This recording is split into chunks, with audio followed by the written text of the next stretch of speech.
ओडिया मु जेते कहानी शुणी से सबु कहानी मान भितर मोर गोटे सबुठ प्रिय कहानी है गोटे 12 वर्ष बालकर कहानी। 1300 शताब्दी रे कलिंगर राजा लांगुला नरसिंह देव से तांकर कोणार्क रे गोटे सूर्य मंदिर प्रतिष्ठान करिवार आशा रखिले।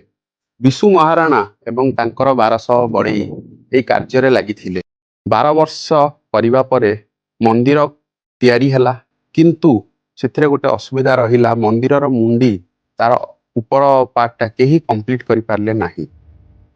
बहुत दिन अपेक्षा परे लांगुला नरसिंह देव रागी की आदेश देले जदि काली सकाळ सुधा मंदिर मुंडी बसा न जाए ताहले समस्त बढ़ईंकर से मुंड काटिदेवे। यही भय समस्ते चिंतित थिले।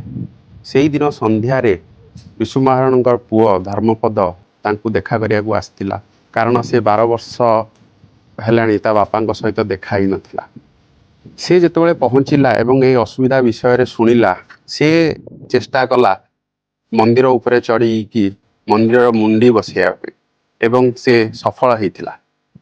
एई सबु कथा जेतेबेले सुनिले बाकी सबु कारीगर माने से माने बहुत चिंतित हेले। सेमानक मनर चिंता थिला जे जदि राजा ए कथा सुनिबे जे जो काम 1200 बढ़ी करि पारले नाही सेटा गोटे मात्र 12 वर्षर गोटे बालक करि पारिला।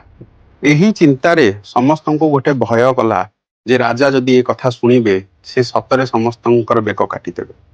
जेतेबेले धर्मपद ए विषय रे जानिला, से निजर बापा और अन्य कारीगर मानकर सम्मान बंचेबा पई से मंदिर उपरे चढ़ी की समुद्र भीतर को जंप करियला।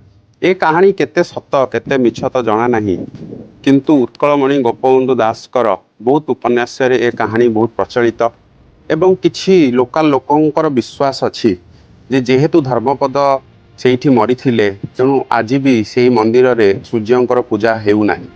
किंतु यूनेस्को वर्ल्ड हेरिटेज साइट रे कोणार्क मंदिर एक स्थान अछि एवं ता पई मु ओडियावासी बहुत गर्वित। एही भलिया किछि कहानी मु आपनक सहित फ्यूचर रे निश्चय शेयर करिवि। सेतबेला पर्यंत मु आपनक भाई रहिली। आज्ञा नमस्कार।